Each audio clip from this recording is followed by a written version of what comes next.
Welcome to the Rugby League on Radio Yorkshire review of the 2016 season. Some high points, some low points and some in-between points. Richard Shorrock joined in the studio as ever by Mark Wilson. Mark, we'll sum up the year at the end. We'll start with how were we feeling January, February time going into the season after Leeds Rhinos' treble exploits of 2015? I know, it's hard, isn't it? Hard to think back. You know, I've been speaking to some of the Leeds players in the build-up to their Boxing Day friendly, and it's like, wow, can't believe what a difference a year makes. And who would have thought? I think when we sat in the studio at the start and all made our predictions, you know, Scoy famously tipped Widnes to be bottom. I don't think we'd have had Huddersfield Giants bottom. I don't think we'd have had Leeds in the bottom four.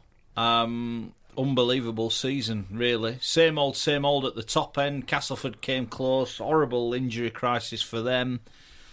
The Black and Whites finally got that win at Wembley. So I look at it and think, would we have foreseen a lot of what happened? Probably not, really. You know, but is that not why we love sport and why we love rugby league? Because you're never quite sure what's going to happen. No, never quite sure, which is the...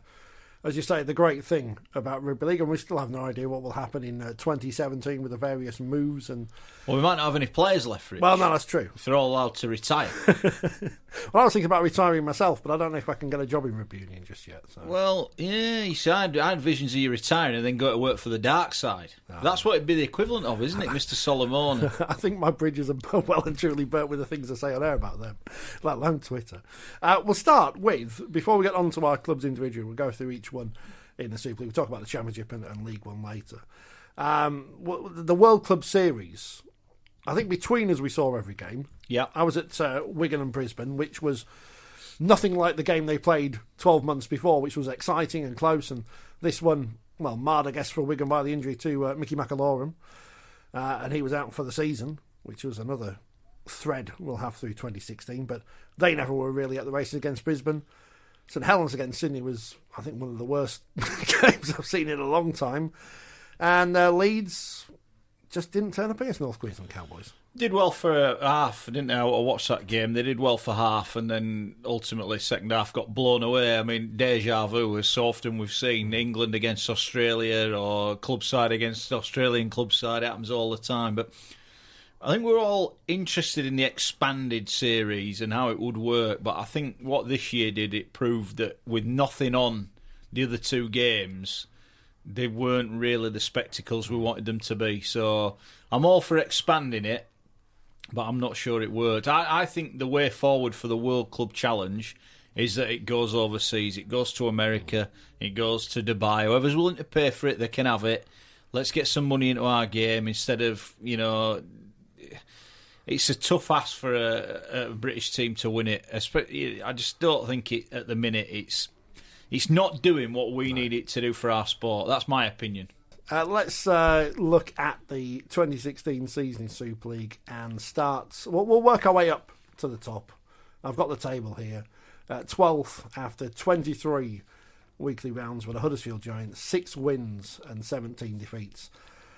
For the team from the John Smith Stadium, and it's a difficult one to talk about Huddersfield because obviously it's a season no one would have wanted on the field, but in essence it doesn't really matter because of course we had the tragic passing of Ronan Costello in June, which again brought back to us, especially less than a year on from Danny Jones, of how hard this sport is on people and how you are seconds, split seconds, milliseconds, whatever, from something tragic, and this was a tragic accident occurring.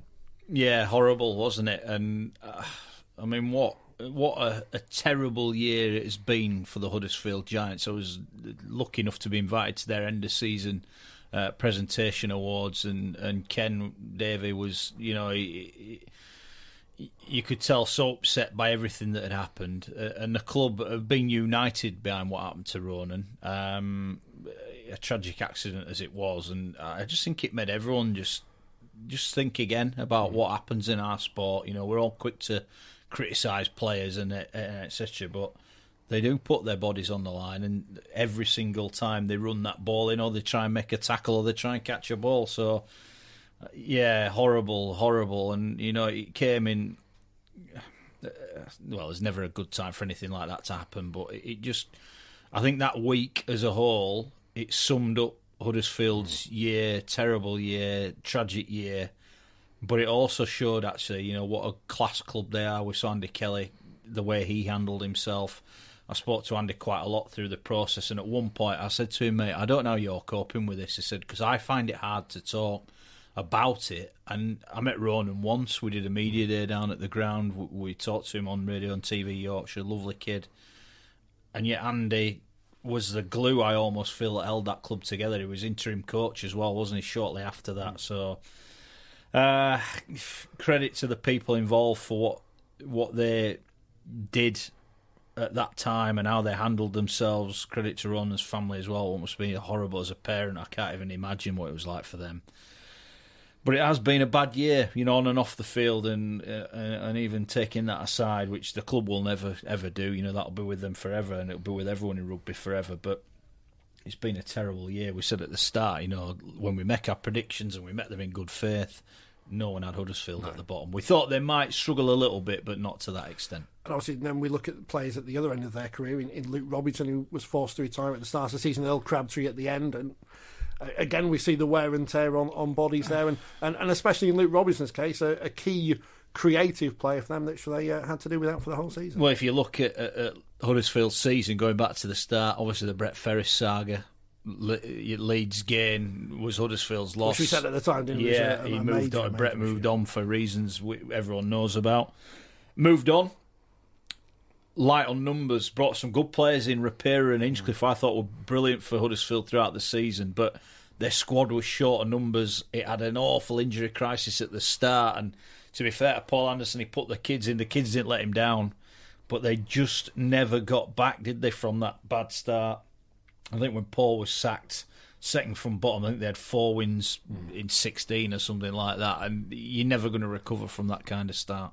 I remember flicking right to the end of the season, and the 2 games I saw them against Hull KR, well, towards the end of the season. There was one mid-season when Andy Kelly was in charge. His last game before he went off to coach the England Academy and before Rick Stone came in, and they played really well in that one. And then the game at the end of the season where they were down and out against Hull KR, and then somehow they fought back and avoided the £1 million game. And for everything that was wrong with this season on the field, and everything else, they got that opportunity and they remain in Super League in 2017. So I think that's the job was done, wasn't it? That's the one good thing that come out of it. Now, the problem that Huddersfield have got, and this is me saying this, my opinion, not anyone else's here, is they are paying the price for 3 years of poor recruitment, in my opinion. The squad's not big enough. They've released even more players this year. From my understanding, there's more to go. They haven't got a team. They had a team photo the other day, a joking one with the funny hats on. There's 12 people on it. Was it Blackpool who did that in football last year? They had about 5 players. Yeah, and it's like, you come on, guys, you cannot. This is like when Wakefield used to be in administration, or the Bulls, and they'd have 3 players training. Oh, who's this guy? He'll play at scrum half. We'll get him in. It's almost like that, and we shouldn't be saying that about Super League team. Big changes at Huddersfield being made. They need to hope they hit the ground running, because I fear 2017 could be more of the same for the Giants. It could be. One of the highlights for them came with a victory over Hull FC when Hull were top of the table and Huddersfield were bottom. Craig Murdoch and Gary Schofield watched this one for Radio Yorkshire. Big following from Hull FC, as we'd expect, and there to my right as we sit here at John Stiff Stadium in Huddersfield, and we're underway. Ellis with the kick, it's in behind, Brealey's chasing the ball, it's into the arms of Michael Lawrence, and that's the first try of the game. That kick was right on the money from Jamie Ellis. Brealey couldn't get it down, Michael Lawrence certainly could. The first try goes the way of the Giants. We've been playing 16 minutes. It's Huddersfield 4, Hull FC 0. Well, it's all about attitude this game, I'll tell you what, and Huddersfield have got the attitude, and quite simply Hull haven't. And I must say, Craig Murdoch fully deserved the Giants with this lead. Hull FC, after 18.5 minutes, just have not had the right attitude. But fair play to the Giants, they've turned up tonight. They're in the mood. I tell you what, you wouldn't know who was the top and who was the bottom here at this moment in time, would you? What I'm glad is, though, Scully, that me and you were sat up here and we're not going to listen to Lee Radford's team talk, because I think we'll probably hear him from here. I'll tell you what, mate, if there's any pain in that dressing room on the walls, I won't be after these finish, I can reassure you. No, I'm not happy. And rightly so. Yeah. The attitude at this moment in time for the Black and Whites is appalling. Price with the pass to Fanoa. Can Fanoa get away from Brill? He's still going. He's Fanoa. Still going, looking to get the pass away. Finally gets it away to Michaels. Has Michaels got that ball down? Wow. So much to talk about there. Fanoa's just handing players off for fun. Brill was like a little pup trying to get him over the line. The referee has said no try. Yeah, his arm's on the... The last one was given last week. That is a try. It is a try. And so if that one last week was given, that has to be given. And I think these ones, Scully, I don't think you can watch them in slow motion. No, I think you've got to watch them in real time. I agree, mate. I agree totally. No try. Pathetic. Comes Jake Connor to bring him down. Houghton finds a gap down the short side to Washbrook. Washbrook's over the line. Can he get the ball down? Yes, he can. Hull FC haven't wasted any time in getting right back in the game. 4 minutes in the second half and Hull FC score their first try. Danny Washbrook off the bench. It's Huddersfield 8, Hull FC 4. You know, the attitude and the purpose in the running, the determination. That's exactly what Danny Washbrook has got, but take nothing away. Jordan Thompson, he's set the lead as well. Fanua over the top. Now it's the last. Back to Wood. Wood with a little dink. It's bouncing all over. It's going to be a try. The ball, Danny Washbrook was there, but he couldn't bring it in. The try is for Huddersfield. Tom Simon, Scully says, has got it down. I don't know about the good. It's more about the bad and the ugly with the Black and Whites, but take nothing away from the Giants. They got the mistake in the end, and I say good creativity. Nice kicking game. What happened was it hit the post. It hit the post, and then Danny Washbrook was expecting it to go behind. It hit the post, bounced back and off his legs and into the in-goal area, and then the rest is history as Simons is first to react. Wood to Ellis. Ellis further wide to Simons, who created the numbers on that far side. McGilvery goes for the corner. McGilvery's in, and Huddersfield have scored back-to-back tries, and Huddersfield are turning on the style. It's Huddersfield 18, Hull FC 6. Well, this is what Huddersfield could do to you. Well, it's good playing. Jamie Ellis, he has certainly taken charge of this game tonight, and just the creativity. Well, McGilvery, he just proves again why he's England's best winger at this moment in time. But it's a quick play of the ball. It's to that right hand side to McGilvery again. McGilvery's in again, Scully. You wanted one, they've taken 4. McGilvery too big, too strong. He crashes over on the far side, and things go bad to worse from the Black and Whites. It's Huddersfield 22, Hull FC 6. Yeah, absolutely. And I say McGilvery, you give him half a chance, I'd say. He's the best English winger so far in Super League this year, and the strength is what he's got. He only needs half a yard, and he's going to put that 4-pointer on you there. Take nothing away here. The Giants have been absolutely outstanding and fully deserve the 2 points. And as I say, the performance what you put here tonight compared to last week, won't be for sure, boys. You've not been dishonest tonight. You've been a credit to the Giants. You've been a credit to your chairman in Ken Davey, and you've been a credit to your coach in Andy Kelly. Welcome back to Rugby League on Radio Yorkshire, and I'll look back at the 2016 season. We've done with Huddersfield, so we'll move up one place. So I guess we're skipping over Hull KR for a moment, because I think Hull KR and Hull FC's stories are intertwined. We're going to talk about the Leeds Rhinos, because if we were shocked by Huddersfield's season, no one would have expected Leeds to go from winning every single trophy available to them in 2015 to winning nothing and finishing in the bottom 4 and having to fight for their place in Super League in 2017. What an odd season at Headingley. I think the highlight of Leeds' season was Gary Etherington sending that letter out saying there was no crisis at Headingley, when everyone else in the world is thinking, there's a crisis at Headingley, what's going on? Their season, from their perspective, washed away on Boxing Day, wasn't it? The floods that hit Leeds and affected so many people, but washed the Rhinos out of their home. And I know Scully, and I know we've questioned this on a regular basis. How much of an impact does it have? It clearly did have an impact, you know, and we'll give Phil Kaplan that one, who defended them week in, week out on the show. But it did undermine what they were trying to do, and they're another side that struggled early on in the season, found it incredibly tough, and once they were in the mix at the bottom, teams enjoyed putting one over on them, and no matter what Leeds tried, they could not get themselves out of that mix. I mean, in the end, they did well actually not to finish bottom of the pile, but they weren't good enough. That's the thing. It's same players, Not good enough. Seguiaro coming in at the end, I thought, probably glossed over or papered over a few cracks, I think. But what it did again, and we mentioned this with Huddersfield, it looks at recruitment. And a lot of people were calling for Brian McDermott to get the sack, which I thought was unjust given everything he's achieved at the club. I think you've got to look at the recruitment again, and it shows if you don't recruit properly, you're going backwards, and that's a problem that Leeds have had. And I think, again, I'm going to say it now, it's a problem Leeds have got. I think they're finishing the bottom half in 2017. I'll happily go with that. But the recruitment wasn't good enough. And Seguiaro coming in and now subsequently going out, it's not looking any rosier, is it? I'm not one to call out players, but Bo Falloon was kind of like the player Wakefield would have signed in the mid-2000s. Just not up to it.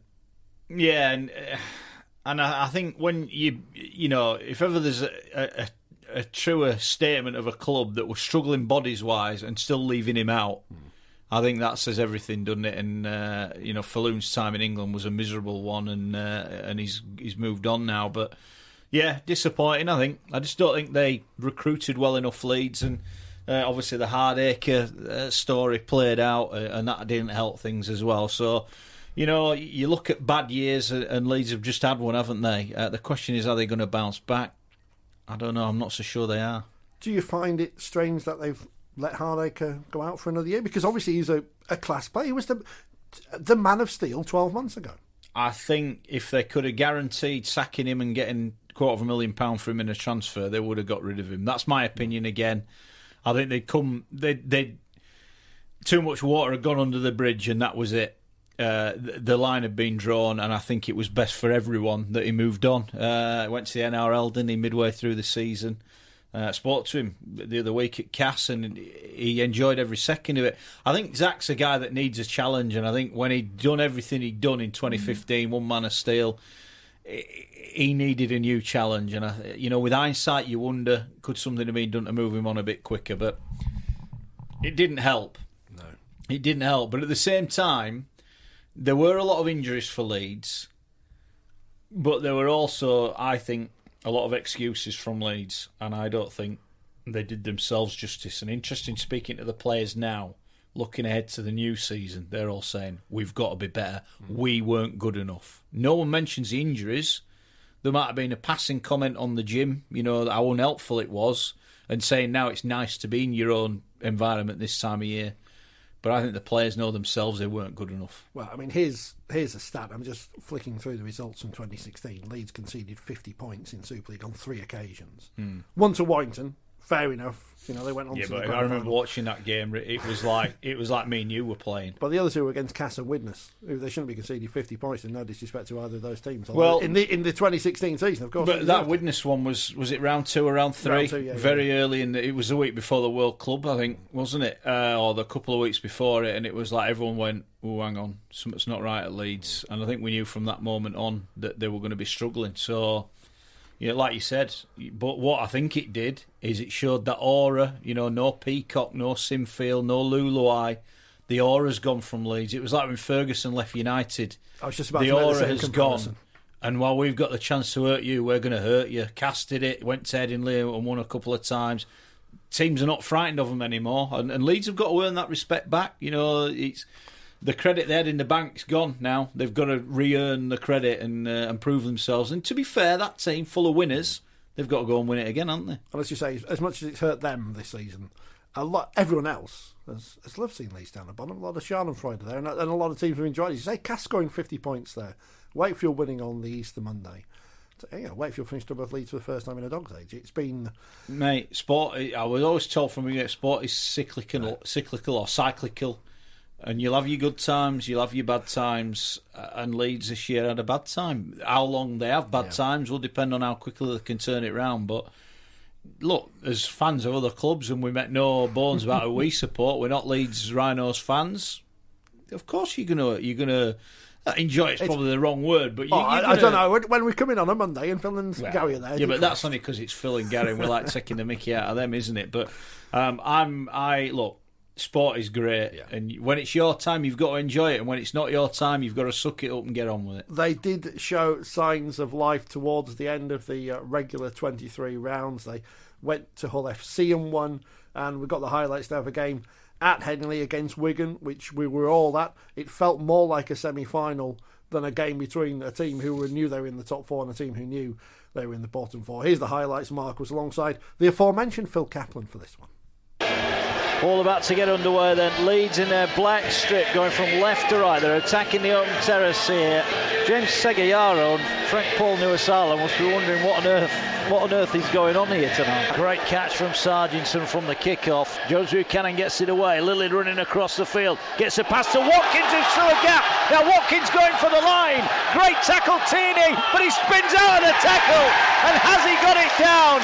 That will be an unbelievable try for Callum Watkins, who was too big and too strong for not 3 but 4 Wigan defenders. We said it had a big start. It doesn't get any bigger than that. Leeds 4, Wigan 0.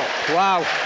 That's Callum Watkins back to his England best. He went through it, but it looked like 4 Wigan men had closed him down, but he stayed upright, he twisted, he used his strength, his power. They couldn't put him down, his leg drive, and while 2 or 3 of them went up top, he just twisted out, went over the top of them and planted the ball down. 11 minutes gone. It's a confident strike, and the flags go up. And Leeds have the 6-point lead. They've got the ball middle of the park. They come into Smith, fires a pass to Williams. Williams is going to dink it in behind. Great kick, and Charnley will stroll in to score. Briscoe had come in to stop the attempted pass, and the kick went straight behind him. And Josh Charnley won't score an easier try than that this season. It's Leeds Rhinos 6, Wigan Warriors 4. And Leeds' fault this season has been conceding on the back of penalties, and they've done it there again. What a great start to the game, though. This is proper summer rugby, isn't it? As Smith now will come forward from the touchline, and he's pulled it badly. The shocker. 6 points to 4, Leeds lead. We've had 16 minutes. It's been a breathtaking 16 minutes here. Cuthbertson, good carry. Runs in, and the tackle made. Now, that was a tackle round the knees, and Cuthbertson is not happy. And Ryan Hall is furious on the far side. That was a tackle in the back of the knees, and that one might be getting reviewed. Yeah, and that's exactly what Brian McDermott was talking about. It's a horrible tackle. It's Tortai. Yep. I don't think Tortai will play in the semi-final on what we've just seen on a replay. I think the only saving grace for Adam Cuthbertson is he saw it coming. And he managed to get the weight off his knee. But there was nothing he could do about it to avoid the contact. No, but he wasn't firmly planted. That's my point. He managed just to get his foot off the ground in time. Yes, but the intent was there. And I think that'll be a standing ovation from all 4 parts of the ground, because we've had an entertaining first half. I think that's just been one of the most enjoyable 40 minutes of the season. We haven't seen quality all the way through it, but we've seen speed, we've seen endeavour. It's been all action. I can't believe that's 40 minutes. Here's Ablett, sidestepping his way through the big fella. He needs some support, he gets it away, and Cuthbertson will score, and Leeds extend their lead. Cuthbertson celebrates, but that was all about Carl Ablett. The power of the big man bumped up the defenders and slips the ball inside. Second try of the night for Leeds. They lead 10-4. That was an absolutely wonderful piece of work from Carl Ablett. Cuthbertson goes over near the post, but what a great piece of work for Carl Ablett. Pass 1, pass 2, pass 3, having his shorts held on. A 4th and a 5th came in, and he still couldn't put him down, and he got the ball away to Cuthbertson for the try. Smashes it high into the stand, and it's Leeds 12, Wigan 4. Ball kicked towards the corner. Here's Hall, and Kainos after it. There's a real bounce, and it's touched down by Brett Ferris, and half Leeds just toppled the Wigan Warriors. The try is given, but only when the video referee agrees that it is a try. Robert Higgs, it didn't look too much wrong with that. Great high kick, everybody after it. The ball shot straight into the arms of Brett Ferris, who simply had to fall over the line to score. Scoreboard. Try given, 16 points to 4. And Leeds are going to surely now make it 4 Super League wins in 5 games. Charnley's bumped off Watkins, gets the pass away, bounces up, and Wigan are in. Wigan have scored in the corner, and I think it's Higginson, is it, that's got the try. Yep. Jack Higginson, the substitute, has got over in the corner from the offload from Charnley.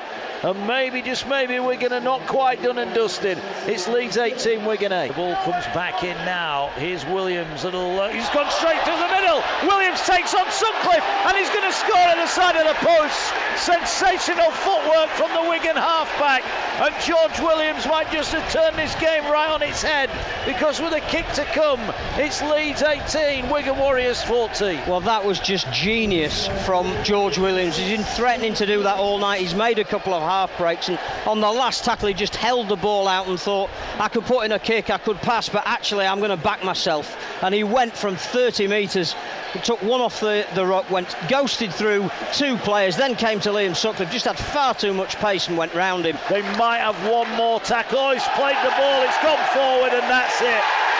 And listen to the reaction here. Sean Wayne looks on, he's not happy tonight. His Wigan side came here needing a win to go top, and they've been beaten. Leeds off the bottom. What a game tonight. What an atmosphere at the end.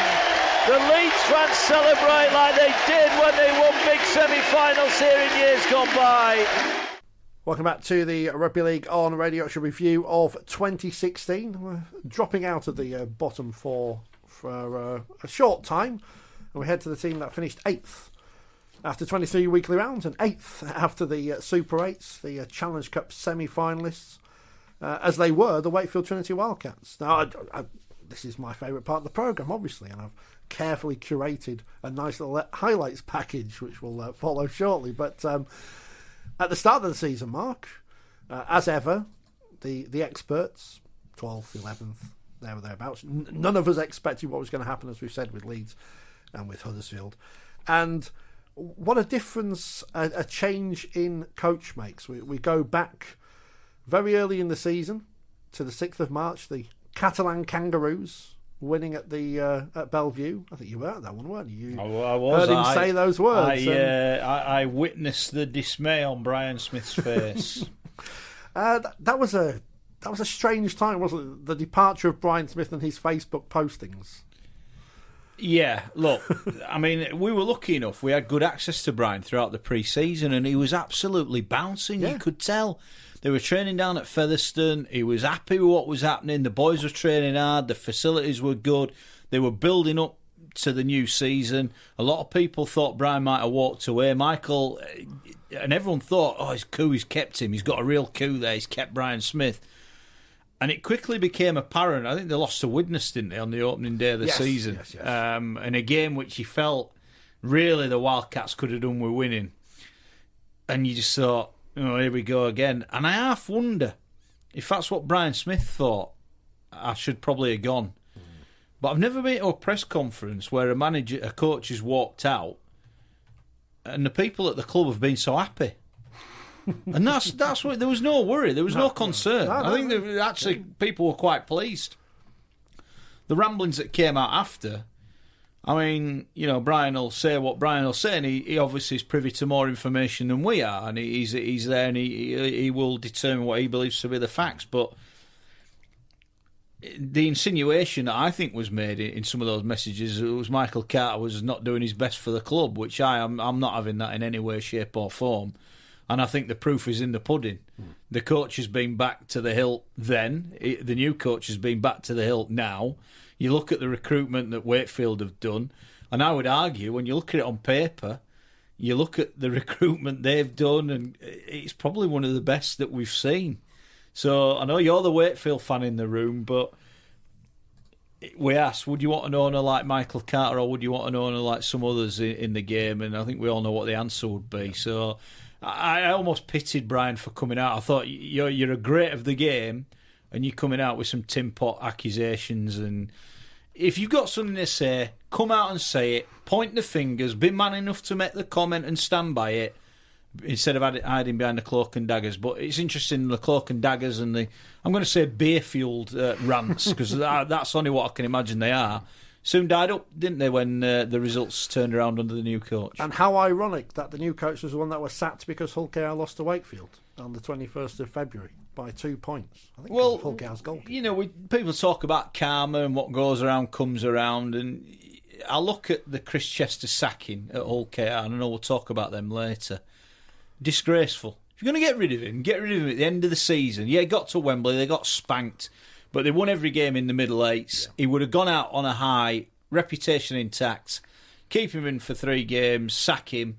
And then we get all these statements on the OK website from Neil Udgell, which I think at the time you think, then you actually go back and look back at them and you think, nah, they're not very good. Chester came to Wakefield. He's a Wakefield lad, isn't he? Natural fit for him. Came in, said Wakefield are going to play good rugby. They did play good rugby. They started winning on the field and pretty much secured there. I know it eventually went down to the wire, but for me, they played some good stuff. Here's a sequence of results from, and you'll hear more of this game in a moment. On March 25th, Good Friday, 36-22 over Huddersfield. Easter Monday, 2016 at Leeds. A lot of fatuity in that win, but still. On the Saturday after, they beat Salford 32-18, and that was a game that they're up against a rival side there. They have to win it, and obviously Salford got a point deduction later. The week after that was the amusing game we didn't cover, Wakefield 62, Wigan 0, which is still bizarre. Then a couple of weeks later, they won at Widnes. They beat Warrington at home, and at the Magic Weekend, beat the Catalan Dragons with that Jacob Miller drop goal. It fell away after that, but they also had the cup run, obviously spanked by Warrington in the semi-final. C'est la vie. They were always expected to win. The job was done. The job was done for Wakefield. I know a lot of people were disappointed with the results in the Super 8s, but you'd rather have been in the Super 8s and have to worry about being in the £1 million game again. Wakefield's season ended when they lost in the semi-final of the Cup, and that's not saying they chucked the towel in. That's saying they invested everything into that game, and after that, and they did get a lot of injuries, and then they sent people for surgery early, planning for this year. So the pain at the end of last season should be again at the start of this one. There is absolutely, and this is a problem with sport, they lost all them games in Super, they're rubbish, the cuts and noise. No. They done what they had to do. How many times you sit in a football, team safe from relegation, probably don't win another game all season. It happens. Mentally, these guys climbed Everest for me last year. Everyone wrote them off. Everybody. And they somehow found a way to make the top 8. And it's always going to be hard in the top 8. Even the good teams will tell you it's hard in the top 8. That's what it's supposed to be like. But for me, Chester did a fantastic job. Great fun on and off off the field, if you like, or on and off mic, however you want to look at it. Delighted for him. And I think Wakefield, a lot of people again, be in the bottom 4. Well, let's just see. Recruitment says different, I think. We'll find out. But if you're a Wakefield supporter, savour these specially curated moments from 2016. Ball going back. Here's Brough. Is he going to run it? He is on the last. Here's Connor. He kicks away. Well, Murphy's offside here. Murphy's caught it and he offloads it straight to Finn. Finn gets it to Johnson. Johnson cuts in. Now he's got Connor in front of him. He sidesteps Connor. It's off. Sidesteps it. He's off. He's gone. Go on, Johnson. Go on, Johnson. Tom Johnson. Go on, Johnson. Sensational try from his own try line. He has just gone 100 metres to surely win the game for the Wakefield Trinity Wildcats. What a score!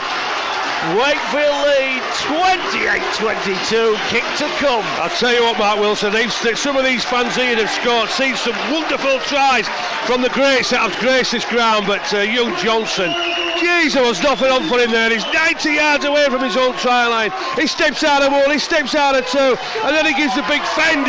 He gives the big fend off to Simpson, and then he's got the pace and the guard to get straight under the black dot. That is one of the best tries these fans have seen here at Bellevue for many, many years. Great try from Johnson. Has he won the game now for the Wildcats? Cuthbertson goes to the left to Hardacre, and now Hardacre almost gets out of the Liam Finn tackle. Here's the last. Enough. Poor play from Leeds though. No. Down the short side.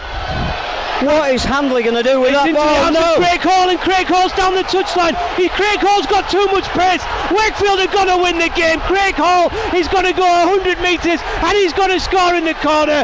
That's the ball game. Crazy play from the Rhinos. You get what you deserve, you reap what you sow. Call it what you will. Poor game management from the Rhinos. Going for the 6. Shocking play down the short side into the arms of Craig Hall, and he sprints 100 metres down the touchline to win the game for Wakefield. Wow, crazy from the Rhinos. Chris Chester will not believe his luck, Phil. Well, what we've said is Leeds' last tackle plays have been absolutely appalling all afternoon and for most of the season. What was Beau Falloon doing then? Last tackle, and Leeds are setting up for a drop goal in front of the post. Sutcliffe will look like the man that was most likely to go for it. Falloon goes on the blind side, doesn't tell anybody, there's nobody there other than Ash Handley, throws him a ball at his shoulder, the ball goes to ground, Hall picks up and goes, thank you very much, towards the Wakefield fans, 90 metres down the touchline. The only man chasing him is Anthony Mullally. He was never going to catch him. Callum Watkins sprints over from the other side as the rain starts to pour down, and all Hull can see are the Wakefield fans beckoning him to the line, takes it in at the corner. He's just to the left of the post is Pat Richards. I'd have fancied Pat Richards with a drop goal as well from that kind of distance. Remember that one at Langtree Park that night for Wigan? Here is Richards, kicks on its way, and he's missed it, and it's bounced back into the hands of a Wakefield player. Chris Anakin it is, and Chris Anakin's still going. Those posts are going to collapse. Wow. Huge cheers from the Wakefield fans. It's not over yet. And the Hull fans at the back of the sticks as well. And the Hull fans as well. This is a good result for the Hull fans. The Hull fans are shouting for Wakefield. They will be. Here's Michael Seo from dummy half, who's just got back out there. The 15 short of halfway, 3.5 minutes left. Dave Taylor's just been shown on the screen, who can't believe it as Mikel Simon tries to make up for his error of giving that penalty away. As the Wildcats now got a couple left inside for Anakin. Nice get deep it up. Kick here for get it up in nice the air. Deep kick in the corner. Try and force a mistake from Pat Richards. Jacob Miller's going for the 50-yarder. The Wakefield fans will tell you. The Hull fans are telling you. The Hull fans are Wakefield fans telling you. From 50 metres out. 3 minutes left. And Jacob Miller has put the Wakefield Trinity Wildcats ahead. I told you something was going to happen. 25 points to 24. I told you something was going to happen. Absolute monster. I told you something was going to happen. This game wasn't finished. And well, Jacob Miller, a 50-yarder drop goal there. It wasn't just the Wakefield fans that was telling you it was going over. The Hull fans as well on the far side could tell you it was going from 50 yards out. Boy, oh boy, what a drop kick there from Jacob Miller. He was a step inside his own half. There's a lot of finger pointing going on in the Wakefield attacking line. They're going to go down the short side, and Fafita is in! David Fafita has scored. Well, he was 66-1 to open the scoring. Have I had a bean on him? No. Wakefield lead by 4 points to 0. Yeah, super play from Wakefield, and he was going to come on the right-hand side. Wakefield ran a big decoy, and Fafita went round the back of the play, the ball. He took the ball, and that was far too easy, wasn't it? Out the back to Griggs, miss out pass, intercepted by Johnston, and this is good night Vienna, surely. No one's going to catch Tom Johnstone. He's off. He is going to score underneath the post, and that could be the game changer. Horrible pass from the Giants. Johnson, who dropped the ball over the line in the first half, won't make the same mistake again. Is that the try that puts the Wildcats into the semi-finals? Giants 8, Wakefield 18. No substitute for pace, Mark, is there? Everybody in the ground knew that as soon as Johnson had caught that. Rugby League on Radio Yorkshire. More games than any other radio station. Now that's what I call unrivalled. Welcome to the KCOM Stadium then. Well, it always makes me smile when I hear tales of Gary Schofield being shouted at by Hull fans who've still not forgiven him for making the move to Leeds. What was it, 30? How long ago was it? 29 years, man. 29 years. I wondered why you were smiling. Then people must have greeted you and said, I hear Scully works for you, Mark Wilson. I wonder why you have got a smile on your face. It's the best tenner I've ever spent, I'll tell you. I'll tell you what, mate, again, just with, the Hull fans, and a woman just shouted to me, well, is he the traitor? And I just looked over my shoulder because I've just been talking to Gareth Ellis. I said, he hasn't left yet. They said, oh no, you know what I mean. So listen, Hull fans, it was 29 years since I got salt, due to the financial situation at the club, I was sold. It was simple as that. So it's 29 years ago. Let's put it to bed now, please, eh? Let's put it to bed. But yes, but I wonder why you were smiling, Mark Wilson, to be honest with you. But also, as we mentioned Minikin there, I tell you what, he wouldn't, because we're not blessed with quality centres, but I tell you, for mine, he wouldn't look out of place in an England shirt. No way made, and they say, well, he's not ready. Well, he's 23, 24 years of age, and when you see the kid playing, I tell you what, if he got in the England squad, I'd say he'd be like an octopus. He'd grow 3 arms, he'd grow another 2 heads. But I'm like you, Scully, how do we know? How do we know they're not ready? Exactly. Sling them in. I tell you what, when I got thrown in at 18 years of age, and I tell you what, when I was stood there fronting Malman England and G. Miles and like that, shaking my knees, whooping for sure. I didn't show I frightened, I might have been, but I thought to me saying, okay, I took the philosophy on, like my dad said to me, don't you worry about them, let them worry about you. And I thought to myself, so like you saying, not 12,000 miles away, I'm going to face these 2 big so-and-sos in 24 hours time. But that's the philosophy. And I tell you, Minikin, if he got in that England squad, honestly, he'd grow another 3 legs, 2 arms. He'd be like an octopus, the kid. Sling him in. But you mentioned about the science of it, Craig, and players, maybe before they're getting tired. I tell you what, young Mason Roberts, they didn't look tired to me, to be honest. Well. Anyway, what do we know about science? Do you like science at school? That's the last time I did science anyway, Scully. I'm trying to think how old I am. About 25 years ago was the last time I looked. Do you know what I couldn't understand? As I say, I wasn't very good at school anyway. Chinese writing? But science, and Chinese added up, to be honest with you. But science, what was all that about? Where you put the Bunsen burner on and put a piece of glass? What's all that about? What was all that about? Different school to me, Scully. Lee Gilmore played for Shawcross. What charity game? No, in the National League. Did he? Yeah. What for? Is he bonkers? Is he bonkers or what? I think Gilly is bonkers, mate. Yeah, I think there's not a lot of arguments about that. I'll tell you what, mate. One thing I would never ever have done is gone back and playing to the amateur game. Did you ever play? I had a couple of games. Did you? I had a couple of games for West Hull when I was coaching there. You're bonkers, and say no more. It's not only forwards then who were a little bit short between the ears. Craig Murdoch, you must have been as well, going back to that amateur game. Anybody tried taking your head off, breaking your jaw? Well, everybody. Why did he do it for? One of the games was Wrathbrow away as well. Oh, lovely. Yeah, good fun. I bet after 5 minutes, I bet you thought, what am I doing here? 3, I think. Just going back to our days, making mistakes. I tell you what, as I say, we're doing it nowadays. Len Casey, and certainly who was my coach and as a player, if you'd done it with Len Casey, he'd have give you a crack. I was going to say give you a crack. The last thing I would want to do is own up to a mistake. I'd blame everybody, the fans, everybody. Absolutely. That's why we were halfbacks, Craig. That's what you do. You don't admit to it. Craig Murdoch, the game's been going since 1895. That's always been the same, son. That's always been the same. Let the donkeys do the hard work and let the pretty boys finish off. Is that hard work, is it? He's taking a bang on the head. I think there might be a bit of blood there as well. He wants to carry on, but the physio's having none of it. The doctor's on. He's coming off for the head test. Dane Tilt's about to come back on. They'll get 15 minutes to look at him. I like Walker. He's big, he's aggressive, he's in your face. He is, but he's not a bad replacement, is it, Big Tilt? Look at the size of him. He's got to be, 6'15", is he? 6'50", that's 7'3", you donkey. Not from Belial's, no, it's 6'15". Just having a think here, Scott. If you were loitering, stand off in the centres and Moi was getting all excited, would you just be shuffling one further out in the defensive line? I'd be stood on the wing, don't worry about that, son. Hey, hold on. I was against Meninga and Miles at 18. I didn't shirk my responsibility there. Never said you did. But as you got older and wiser, Scott, you've got to delegate things like that, haven't you? Well, as I got older, it all happened once. I moved to stand off and got out of the way. Don't worry about that. I wasn't in the centres too long. I learnt my lesson. The doctor is down on is in the dugout, and you should not be there, son. Nothing to do with you. Get out of there. Get out. Mind your own business. Nothing of the coach's side. Leave them to it, son. Leave them to it. Anyway, that's Scully's rant for the day. Yeah. It's and there's not that much difference between the director's box at Cass and the pitch side anyway, Scully, is there? So it's. Yeah. I tell you what, mate. This stadium's been the same since.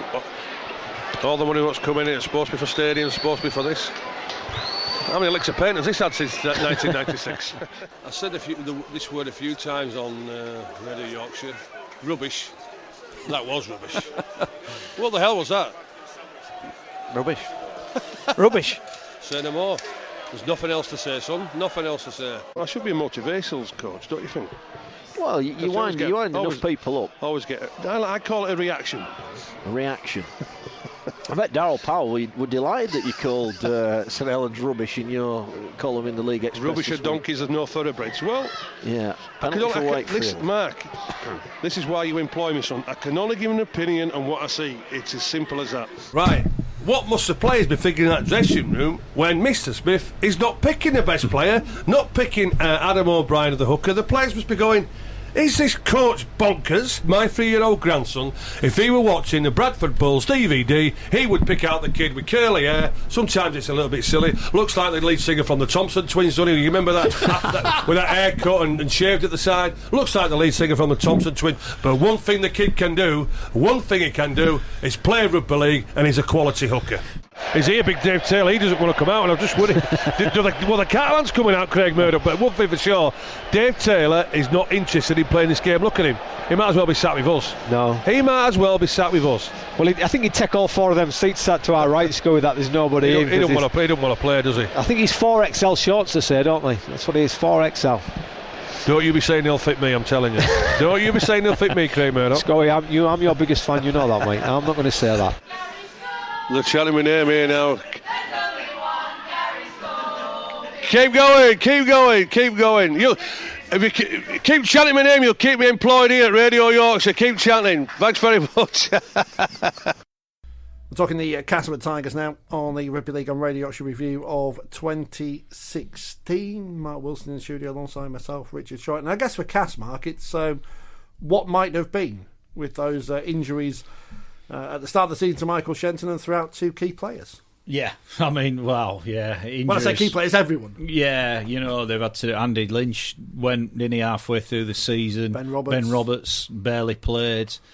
So many, I think at times, I mean, I can recall 3 times I was at the Jungle and Ryan Sheridan and or Danny Orr came in to Darryl, or boss, I need you to have a look at this. None of them can train tomorrow. And he went, right, we'll have a day off. They couldn't get bodies on the training ground to train. Simple as that. So I think that was an amazing achievement from Castleford to get 5th.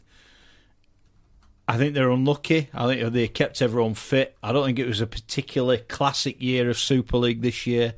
And I think a fully fit Castleford Tigers probably would have done a little bit more damage than they did. We almost have to talk about someone we don't want to talk about now. You got to do, haven't you? You've got to, because we're looking back on the year. Of course, they've lost Luke Dawn to retirement, and another player who's retired is Denny Solomona. 40 tries for him this season, breaking the club and Super League records. And he's obviously going to be missed, is he? Because he scores tries that other people don't score. But... Yeah, I think, look, and I almost think that Castleford, obviously, and while we've recorded this, and it might be by the time it comes out, it's all been sorted out, and Castleford have received a decent chunk of money. It might be that they're piling all their money into legal bills trying to fight it, so we don't know about that one. And good luck to Castleford. I think everyone in the sport hopes they win their case against Solomona, Andy Clark, and Sale Sharks. But scored some great tries.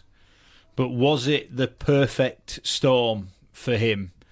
Castleford clearly very potent on that left edge. Dawn, Webster, Gale down that side. Absolutely brilliant.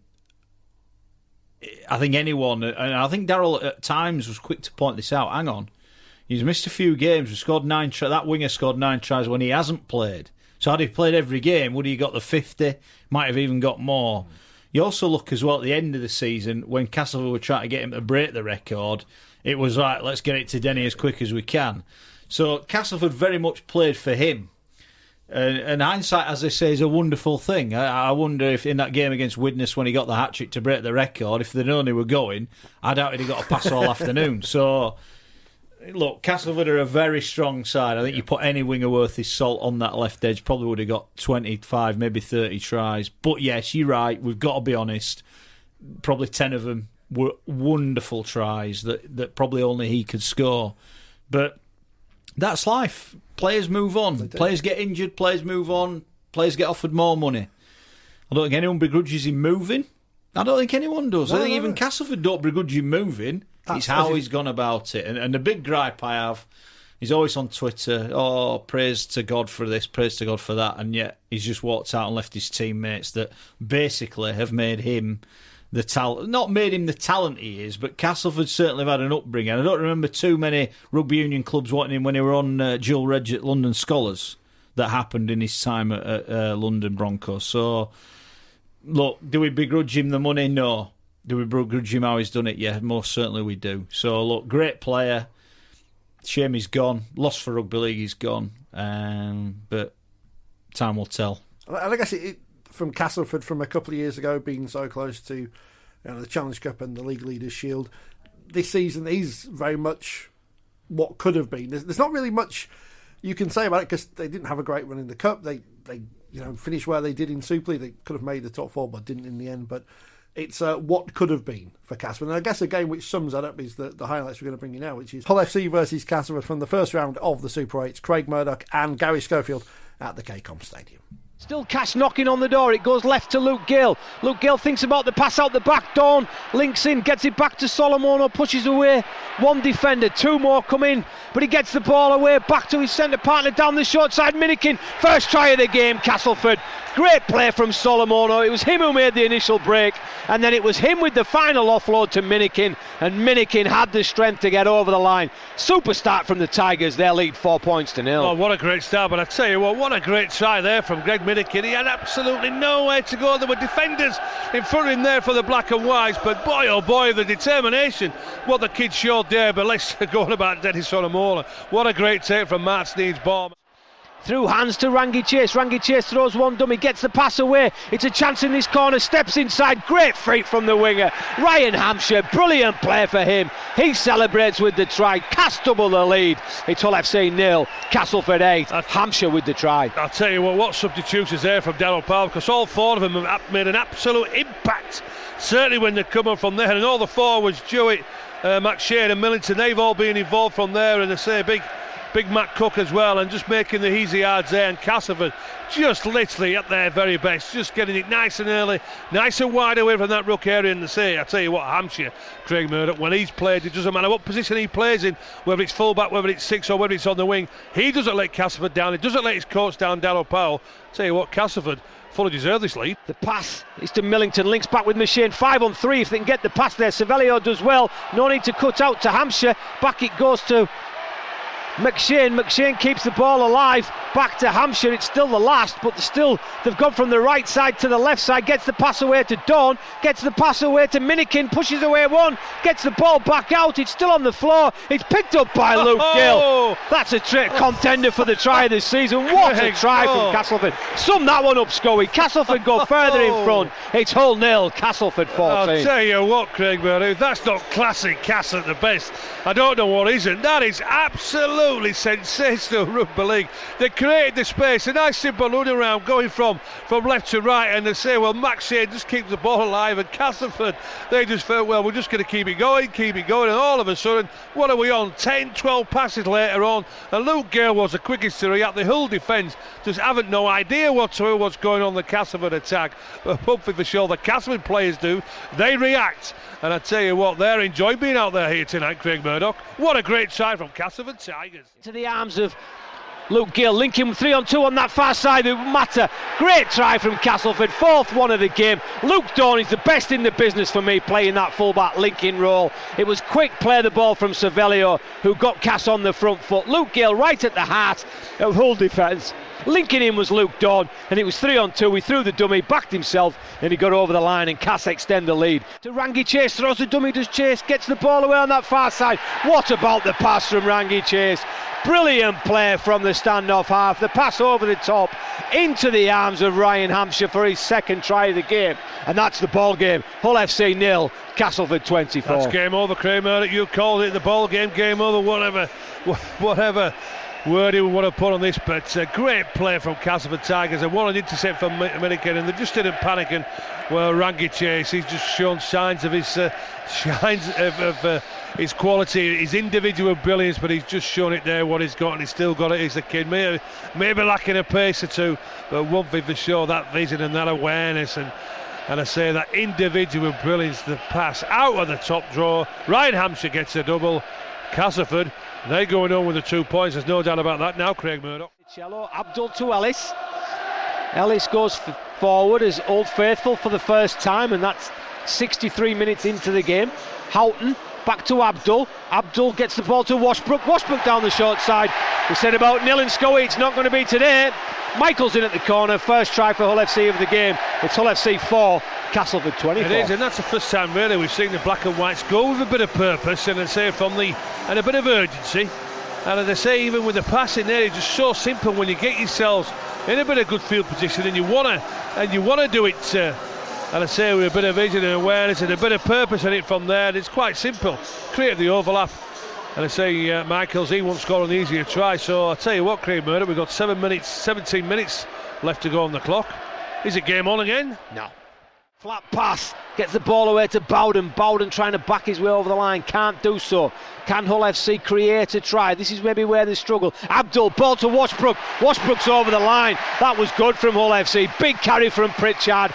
2 tackles later, ball to the edge, and Danny Washbrook gets the ball over the line. He's there. Is there still time in this game? I still don't think there is, but Hull are making a fight of it. It's Hull 8, Cast 24. We've got 10 minutes left. Doesn't generally miss 2 in a row. And that record keeps going. 10 to Hull FC, 24 to Cass. We've got 9 minutes left. And I think this is my argument with Pritchard. We've seen in the last 5 minutes, Scully, how effective he can be. Absolutely. When he runs with that momentum, he's unplayable. He's unstoppable. Absolutely, he's unstoppable. But as you say, we don't see enough of it. Shaw wants in an option. Can he keep the ball alive? Yes, he can, to Danny Washbrook. Washbrook to Pritchard. Pritchard's in a hole. Pritchard straightens up. Still going is Pritchard. Back inside. Jamie Shaw, Frank the Tank, comes into the game and comes up with a piece of brilliance. Excellent from Danny Washbrook initially. Pritchard into the hole. He kept the ball alive to Jamie Shaw, who scores under the post. Well, Scully, well, just maybe. It's Hull FC 14, Castleford 24. Kick to come will be an absolute certain 2 points for Hull FC. And we just wonder. It is. It'll be 24-16 when it kicks 16 with 6 minutes to go. And this is Hull FC now at the best. And I say Lee Radford still no emotion and excitement from the coach, because he knows that his team have been very, very disappointed for 70 minutes of this game now, and all of a sudden Big Frank's decided to have a go, and the big difference in the game when Gareth Ellis comes back on and gives his teammates a lift. But Frank the Tank, he's just showing what quality he's got, but unfortunately it's not been enough tonight. And the black and white, they've got themselves back into this game with 5.5 minutes to go.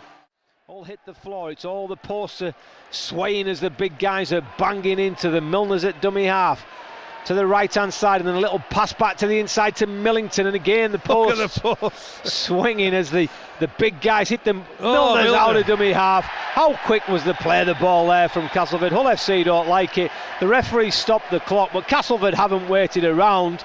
What they're saying, Hull FC, is given the try. Obstruction, that's what it's trying to say. But they were all based around the post. The post was swaying all over the place. They've all got around the big, the big square what's around there. And Milner said, "Oh, thank you very much. There's nobody in front of me here. I'm taking the 4 points. So here you go."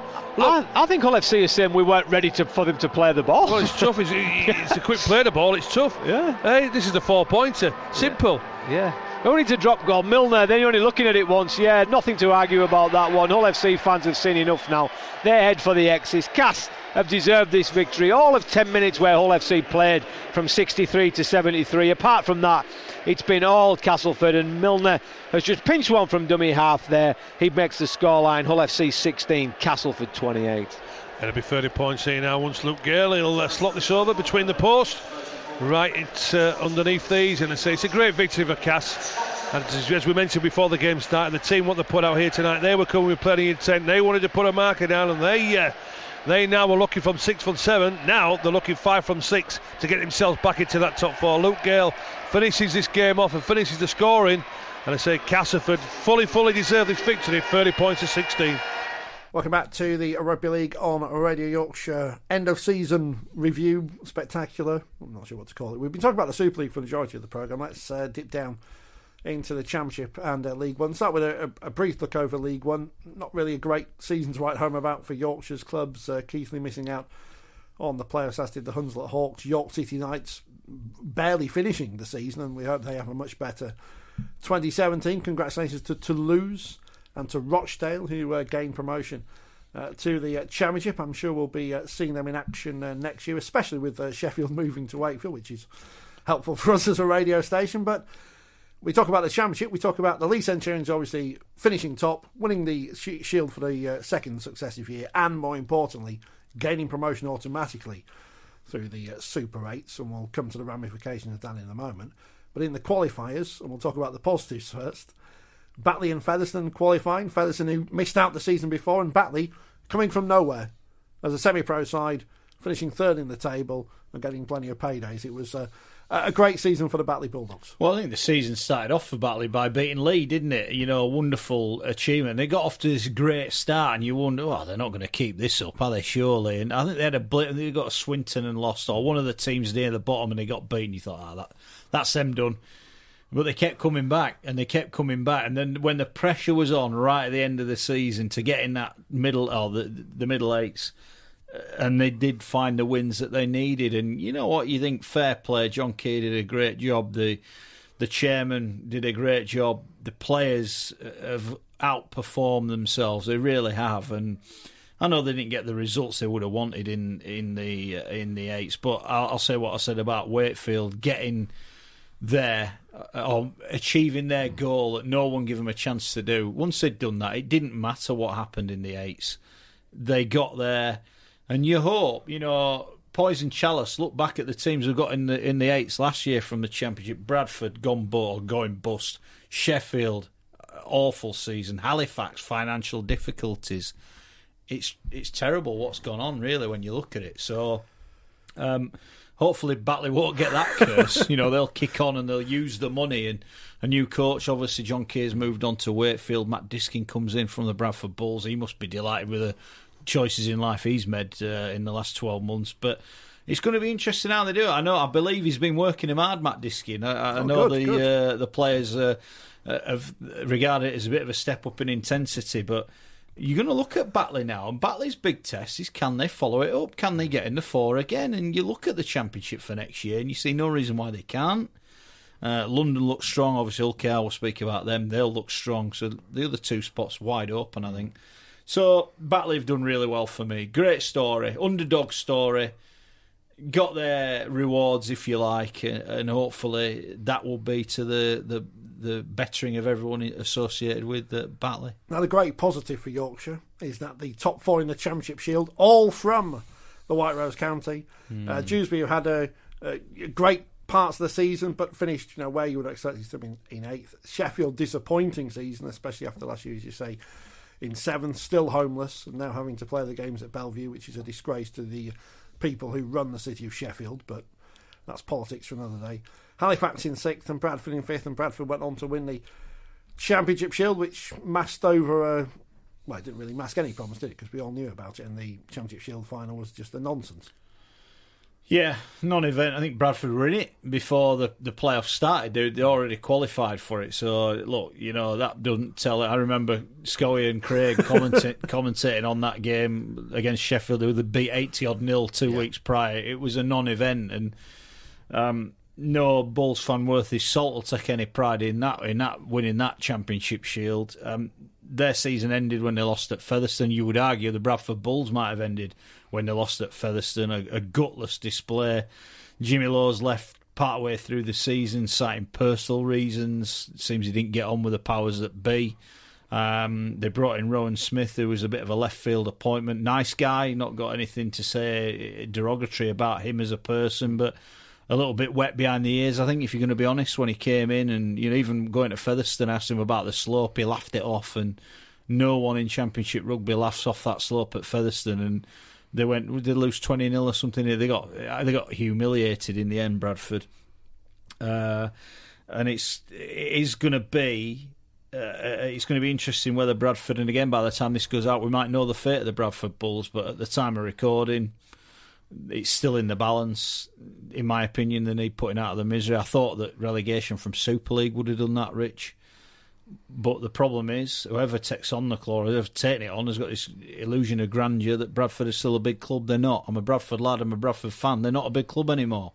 They're fighting with Batley and Dewsbury. That's what they should be looking at and trying to build, like Dewsbury and Batley do. Pay your bills, improve yourselves over time. It takes time. Sport takes time. You know, I remember Castleford, when they were bottom of Super League in franchising, what they did, they give the youngsters a chance. They got better and better and better. That's how you do. You build in sport. You don't buy success in rugby league. It doesn't work. And the Bulls are paying the penalty for years of financial mismanagement. To use an example, when you talk about big clubs, you know, Wakefield were champions in '68. You know, team of the '60s. You tell me everything's cyclical. I'm waiting for the kind of at the low end of the upswing at the moment. Swinton were a big club. They're ninth in the championship. Martin Calder's not listening. He better be. Well, we listen to his show. So that's the championship, and it will be an interesting competition in 2017. There'll be plenty of it, of course, here live on Radio Yorkshire. More full match commentaries than any other radio station in 2017. And one of the teams in the championship is Hull Kingston Rovers, and we've gone through this programme and had exciting highlights, some great moments for the season for all these teams in Super League. But we come to Hull KR, and the only highlight we can bring you is the end of the season, because that was what was summed up Hull Kingston Rovers in 2016. Well, I think the Rugby League, when they create the £1 million game, they want the drama. And you couldn't write that drama here. I mean, I was watching it Ellen Road with it on the iPlayer on the, or whatever it is, the Sky Go, whatever it is, on the thing, and we heard that they scored. Obviously, we had the commentary, we're getting updates, and you think, oh, well, Salford have scored, it's too little too late with a minute left, and then they scored again, and then they kicked that drop goal. I don't think I can still believe it happened now. And what Neil Udgell and co must have been thinking while it was happening is unbelievable. You know, probably £1 million just dropped out of his pocket.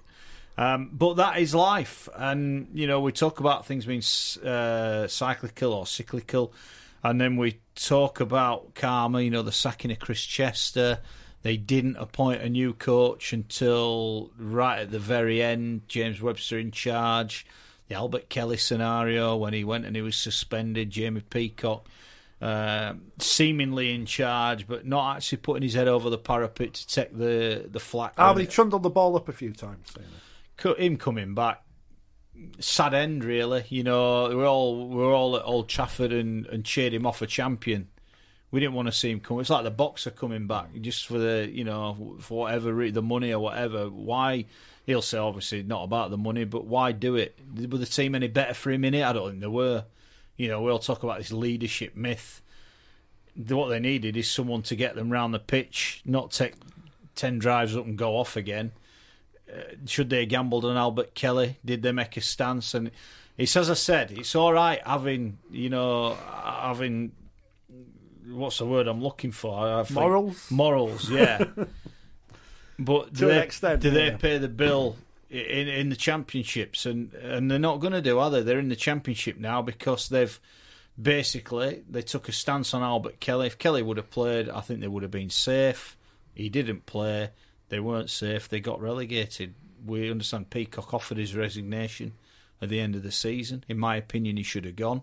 He is responsible for what's happened. And that's as I see it. And I look at that and think sometimes you get what you deserve. And I have to say, in my opinion, okay, I got what they deserved at the end of the season.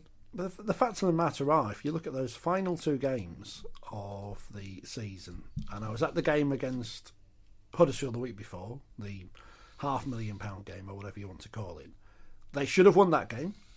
They should have put Huddersfield in the £1 million game. They didn't do it on that occasion. And I've watched, I was in a hotel room listening to the commentary, Scully and Craig at the Lightstream Stadium, and I couldn't believe it. That they were winning, was it by 10 points with 2 minutes to go, and aren't in Super League anymore. And players have opportunities and they didn't take them to kill off that game, and we'll never know why. How do you think they'll do in the Championship next year? Because they should be 1 to 100 favourites to finish top of the table and everything. Yeah, and they will finish top of the table. You know, what I will credit Hull KR for is the way they've reacted to what happened. You know, they've come out, they've got the fans on board, they've signed the players, they've really had a go at it. full credit. Shows what a decent club they are. I think they just made a few decisions wrong. You know, I read Paul Cook's book, you know, the Judas one, and Neil Hudgell's in it a lot of time, and a lot of quotes, we should have done it differently, I wish I'd done it differently with hindsight.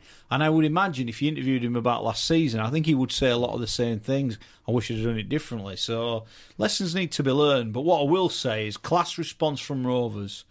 They'll be there, but it doesn't matter what happens for 23 weeks. As Bradford found out the year before in the top 2, you've got to win in those Super 8s or Middle 8s.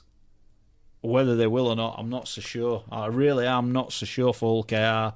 And that's the sad thing. It could all be great now, but it's who's fit come those Middle 8s, who's not fit, how other teams are looking. Tough one. If you're a Hull KR fan, close your ears. This is how it happened on Radio Yorkshire with Craig Murdoch and Gary Schofield. So we've got 53 seconds left of the game, Scully. Oh boy. Who would have thought this now? And as I say, Salford just keeping the ball alive and getting themselves back within 4 points of Hull KR with 53 seconds to go. You know exactly that's 1 set of 6 for Salford, and they will just keep this ball alive. Golden point, anyone? Wow. Oh. Salford have found a lifeline somewhere. Somehow what they've got to do is they've got to make sure they use all 6 tackles. They don't need to score on the first, do they? Correct. They don't need to just try and go from side to side straight away.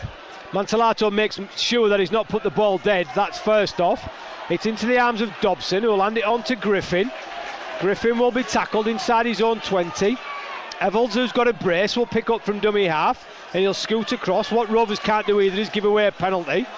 Still 40 seconds left. Tompkins is at dummy half. Now they've got to try and get some width. Dobson, he's almost through. He's tackled. 27 seconds to go. Robert Lewis at dummy half. We'll go get the ball back to Josh Jones. Josh Jones to try and power. He keeps it alive to Tompkins, to Haraki. Further wide it goes to Griffin. Griffin through the line. Has he got support? He's got Evans on his shoulder. Gets the ball to Evans. Evans steps inside. What a tackle by Mims. Inside the 10. Mims to his feet. We've got 3 seconds. The ball wide to score. O'Brien. Dobson gets the ball away to Flanagan. Flanagan into the arms of Murdoch Masala. John scores in the corner. Salford have got the kick to save the life. Salford fans are going onto the pitch. They've scored the try in the corner. They've scored in the last play of the game. The Salford fans are on the pitch. The Salford players are waving them off. How big is this kick? Wow, have we ever seen anything like this in Super League history? They've got to be a kick from O'Brien to keep Salford in Super League. This kick is huge. Gareth O'Brien, he's millimetres in from the right-hand touch. He's kicking it to that side where the Salford fans are. They'll tell us if it's going over. Boy, oh boy, what was I saying? What, with 2 minutes to go, Salford were gone. We'll soon tell you. We'll see. Here we go. Gareth O'Brien for Salford's future, Championship or Super League. Here we go. O'Brien 2 steps in. It leaves his boot. Missed it. He's missed it. He's missed it. Golden point here at the KC Lightstream Stadium. Golden point, or is it extra time? Golden point. Has there ever been a season like this once going? We go and I can't believe it, Craig. Salford are out on the feet, aren't they? But somehow they've managed to work themselves back into the game. Welcome to listeners on DAB. You've joined us just at the start of Golden Point. Amazing finish to the game here at the KC Lightstream Stadium. Hull KR were 18-10 to the good with 2 minutes left on the clock, and somehow Salford have managed to get 2 tries in 2 minutes to take the game to Golden Point. O'Brien had a kick to win it for Salford. He couldn't do it, but the game has gone into Golden Point. Salford have got their ball in their hand on the 40-metre line as Murdoch Nuwasala plays the ball to Dobson. Dobson further wide to Haraki. Haraki is tackled just over the halfway line. This is the last.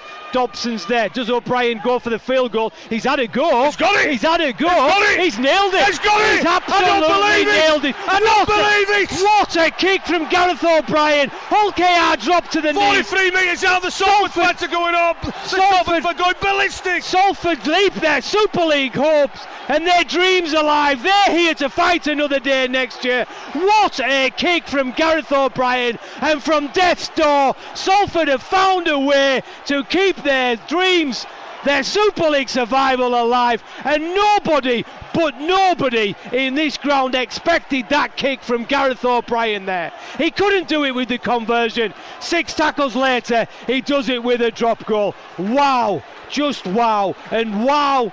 And how, Scully, have Hull KR lost that game? I don't know. Craig Murdoch, I am absolutely lost for words. Can you believe it? The legend himself, Scully, he's lost for words. I can't believe it, Craig Murdoch. How have Salford won this game? 2 minutes ago, they're 8 points behind. They're 90 metres away from Wilkinson's try line. And then all of a sudden, they're getting themselves a lifeline. A minute and 10 seconds ago, I think it was 55 seconds ago, they scored the length of the field again and scored. And then from the kick-off, Gareth O'Brien, 43 metres out. Wilkinson Rovers players didn't put any pressure. They weren't expecting the field goal. And I say Gareth O'Brien, absolutely sensational drop kick. Salford, they stay in Super League. How, I just do not know. But the Wilkinson Rovers, they're down to the Championship. Welcome back to the final parts of the look back on the 2016 Rugby League season. It's Rugby League on Radio Yorkshire. Richard Short and Mark Wilson in the studio. Before we get on to Hull FC, a word on Wigan. They won the grand final 12-6 against Warrington. Warrington, of course, who won the League Leaders' Shield. They're a team that people don't enjoy watching, Wigan, aren't they? But at the end of the day, they've got a plan. They stick to it. Or maybe I shouldn't say that. I mean, Sean Way's not my friend, so he won't delete me off his phone or whatever. But Wigan were the champions in the end. Yeah. I think that's fair enough. No one can begrudge them, can they? What is it? The last 3-4 grand finals have been in. They are, they are a unit. They remind me of the army. They're told to do something, and they do it, and they do it, and they do it until they're not allowed to do it anymore. Sometimes it's not pretty to watch. Other times I've watched them that come back against Warrington when Ben Flower got sent off, and thought, why do they not play like this every week? Sean Wayne's a coach, Marmite figure, some like him, some loathe him. He's got his team, he's achieved the goal at the start of the season. Credit to them for that, real credit, honestly. I actually like him, Sean. I know we had a couple of crosswords last year, but I do like him. I think he's an interesting character, and he got the job done, and he was under pressure to deliver silverware. Always under pressure. Always under pressure. Well, he at is. Wigan. Yeah, Only at Wigan. That was an ironic thing, but he will use that. You know, they'll use that as motivation within. And he got it, and I'm pleased for him. I genuinely am pleased for him. I'd have loved to have known his innermost thoughts when he went in that press room, because I think he would have loved to have said certain things to certain people, and I might well have been one of those certain people. But they won it. And winners are grinners, and, you know, if you've lost, haven't you? So they're going to be there or thereabouts again. You know, you look at them, just the way they play. Yeah. They never get blown away. I know that disaster at Wakefield, but they never get blown away too often and consistently. Their big thing, Matty Smith, who they had a lot of injuries. I know they made a lot of it as well, and they used that. McAlorum going for the season early on was a huge blow to them because they didn't have, and I thought Sam Powell came in and did a great job for Wigan. But they didn't have that natural, they didn't run with two hookers, if you like. So that was interesting. But Matty Smith was there. When they had all those injuries, he played every week pretty much. And I think he was the glue that held them together. Now he's gone to St Helens. They've got Lula Wise come back in. Obviously George Williams, we expect to have a bigger and better year than he did last season. It's going to be interesting how they cope without him. I think that'll be the big one. If they can do that, they'll be there or thereabouts again. They'll certainly be in the top four. Well, I hope there's a team from Yorkshire challenging for the Super League title in 2017. Could have been Hull. They got to the semi-finals, of course, missing out on the League Leaders' Shield as well. But finally, in 2016, they won at Wembley. Hull KR fans have nothing to sing about now because Hull FC won at Wembley. They've been relegated. Bad year for Hull KR. But for Hull FC and Lee Radford, we talk about the pressure of being the Wigan coach, with the pressure of being the coach of Hull FC in the Goldfish Bowl of Hull, which we're always told about. But they did what they've never done before and made history, and did so in a enthralling final where it looked, 50, 60 minutes in, like it was going to be Warrington's year. It's always Warrington's year, but this week actually was Hull FC's year. And I guess that performance showed some of their frailties in the game, because as we've seen towards the end, they probably were missing a half-back or two.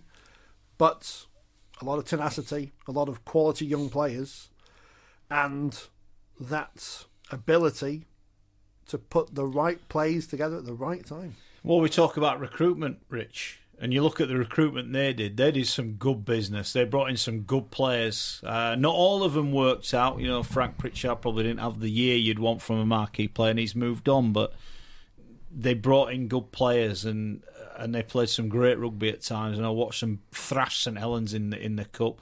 Other times they huffed and puffed, probably just like that little bit of creativity when it really mattered.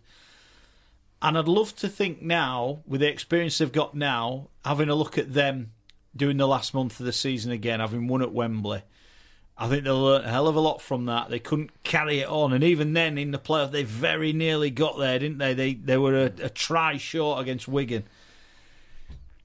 They've had a big year, Lee Radford. We'll hear from Lee Radford shortly, and as he looks back on the year, I think he should have tremendous pride, Rich, in what he's achieved. Brilliant team. I think they will kick on. I think they'll be in the top four. I think they'll be challenging on all fronts, and it wouldn't surprise me to see them get to the grand final next season. Well, we'll let Lee Radford have the last word on this programme. So before we hear the highlights from Wembley, before we hear from Lee Radford, 2016, not a vintage year.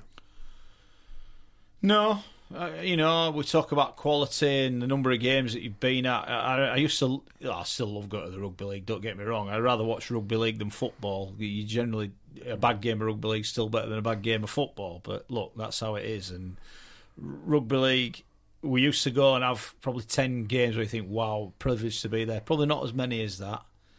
But at the same time, I think the spectacle is still there. I think we've got to work on the number of games. Phil Kaplan's ground me down. Got to work. Less is more and all that. I think more onus on the club to generate more income. And I think if we can do that, I don't think it's as doom and gloom as everyone would have you believe. But I think if you made the NRL play 30-odd times, it'd get pretty monotonous at times. And I've watched some NRL, and it is monotonous, a lot of it. It's boring to watch. It can be. They're trying to play the perfect game, and in the perfect game, nothing happens. So, less is more. Not a vintage, but still an exciting one. And I think still more to come from this time. And I think there's a lot of people with a lot to prove in 2017. We look forward to it, don't we? We do. More games than anyone else, Rich, next season. Guaranteed.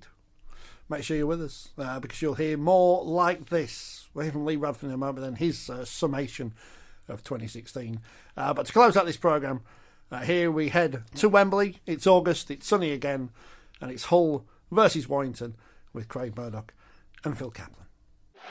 Arm in the air, you'll hear the roar as Ratchford puts boot to ball. The game is underway.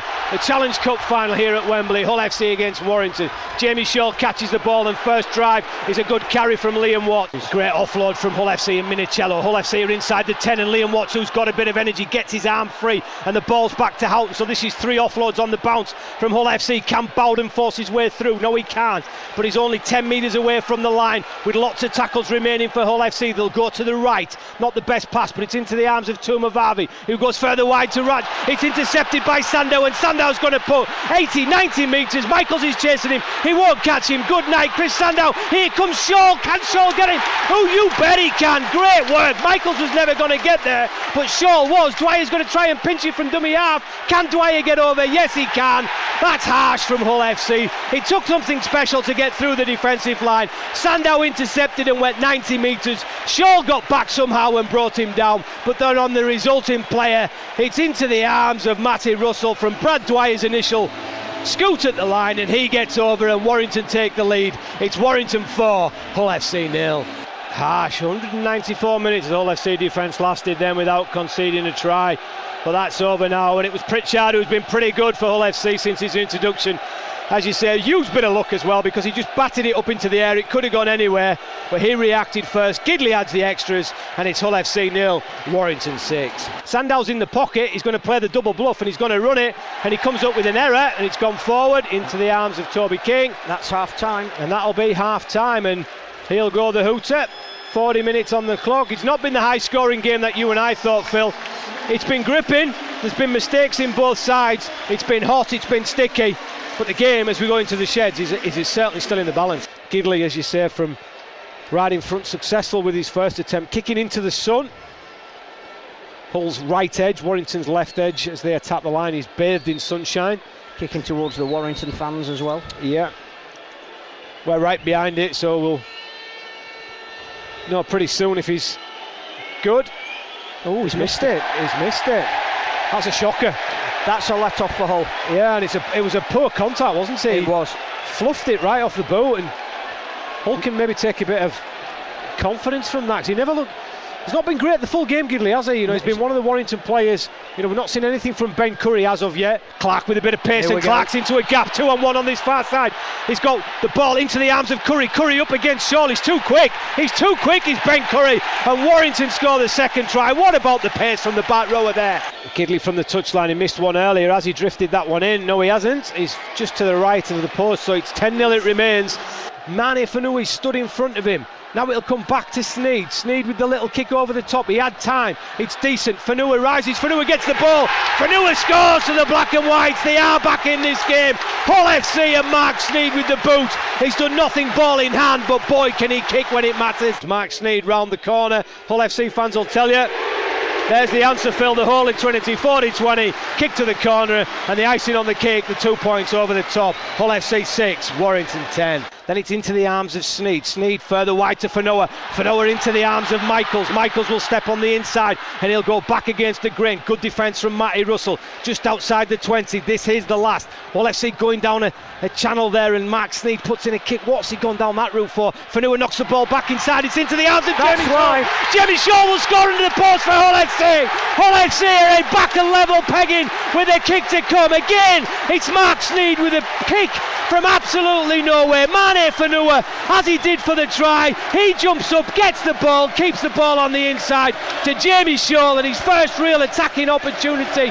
Ball in hand, and Jamie Shaw scores under the dot for the black and white. Sneed to put Hull FC 12-10 in front round the corner. Warrington have all walked forward. Mark Sneed adds the goal, and Hull FC are in front. And from absolutely nowhere, when Hull FC needed Mark Sneed to step up to the plate, he stood up to the plate, come up with 2 kicks, 2 tries on the back of Mane Fanua's brilliant play. And Hull FC are now in front, 12 points to 10. 2 minutes, 20 seconds left on the clock. They're leading by 12 points to 10. It's into the arms of Sandow. Further wide it goes to Atkins. Atkins steps inside, still going is Atkins.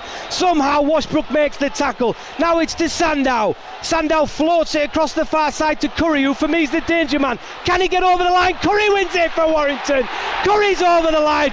No, he isn't. He's lost the ball. He's lost the ball. It's what Curry. A tackle from Danny Houghton. Danny Houghton has saved the game for Hull FC. That is an unbelievable tackle from a man who makes his living out of making unbelievable tackles. We are literally a minute and 40 seconds from time. Ben Curry steps inside. He's all on a scorer. Only one man chased back to get him. That was Danny Houghton, and he has meant sure that Hull will win this game. And Danny Houghton, if there was ever any doubt, it will go down now, Phil, in Hull FC folklore. What a player! It couldn't have happened to a nicer man. I'm just saying, I've had a little wager on Danny Houghton for the MOM. I don't think he deserves to get it. Can I change my vote now? For that tackle alone, Danny Houghton deserves amazing credit for him. What a guy! What a tackle! and that's what it shows that it means. That he had no right to make that tackle. It was a straight one-on-one tackle, and he was actually behind Ben Curry, who all Curry could see was the try line. He didn't sense that Houghton was behind him, but you couldn't believe that the difference in physique. All Curry had to do was use his lean body to lean over, and Houghton's tackling technique to hit ball and all was absolutely sensational. Houghton's going to get all. There are 52 tackles Danny Houghton's made today. Great tackle from Hull FC. Needed to be. The ball's on the floor. It's into the arms of a black and white player. That's it. There's 5 seconds left in the game. Hull FC's Wembley hoodoo. He's got to be put to bed. There goes the hooter. Hull FC, after 150 years in their existence, 75 times of trying to win this competition at Wembley, they've finally done it. And Lee Radford and Gareth Ellis, Danny Houghton, they're the guys who fired Hull FC to a win. But Gareth Ellis, at 35 years old, for the first time lifts the Rugby League Challenge Cup. That means Hull FC finally win at Wembley. They've won the 2016 Ladbrokes Challenge Cup in a belting final by 12 points to 10. Last year, fantastic year. Has it had a chance to sink in now? Because I know when we spoke to you about Wembley, you were in the midst of it all and you had other things to look forward to. Have you had a chance to reflect back now? Yeah, I think obviously in the off season as a staff and as a club, obviously we've gone for our reviews and a bit of reflection on the year. Plenty of positives. But also still a fair bit of improvement as well. I think just looking through where we was in the comp in terms of stats, we was second and third in an awful lot, and ultimately that's in a nutshell where we finished as well. So although it was very a step in the right direction, there's still plenty to go at as well. You won at Wembley. No one can underestimate what an achievement that was for you, for the team, and for this club. It's everyone talks about the monkey on your back. What did it feel like to have got rid of that? Yeah, I'm really glad about that. I just think there'll be less apprehension, obviously, this time around. I've literally before the draw and then before a ball's even kicked in the cup, it's mentioned you've never won there, and the further in the competition you go, the more it's mentioned, and just to finally put that to bed is obviously pleasing. So we're the day itself was obviously very special, and as a coach and as a playing group, you'd love to achieve that again, and I don't think the want has died down any for next year, but the apprehension I think will have. So that's a real good thing for the club, I think. What does it mean to you to do that? Because whoever was going to do it was going to be a history maker, and it was you, a local lad. You've done it for your team. Yeah, no, obviously, really, really pleased. But we're still striving to be successful as well. So over the coming seasons, and I'm not falling in love with myself by any stretch of the imagination. Ultimately we didn't achieve what we wanted to achieve last year, and we felt we was capable of achieving. So obviously that is our focus, for 2017. How hard was it, with hindsight, picking the lads up after Wembley, such an emotional thing, to go again? Because you're straight into it, you've got like 3 weeks and you're in the playoffs. Yeah, look, it was, as much as you tried selling it, the grand final is the ultimate. That's the one you finish the season on a high, you swan off on holiday with a ring on your finger, you get to appreciate it. It just, for a lot of people within the organisation, within the club, the cup was the ultimate, because, as you've said, it never been done.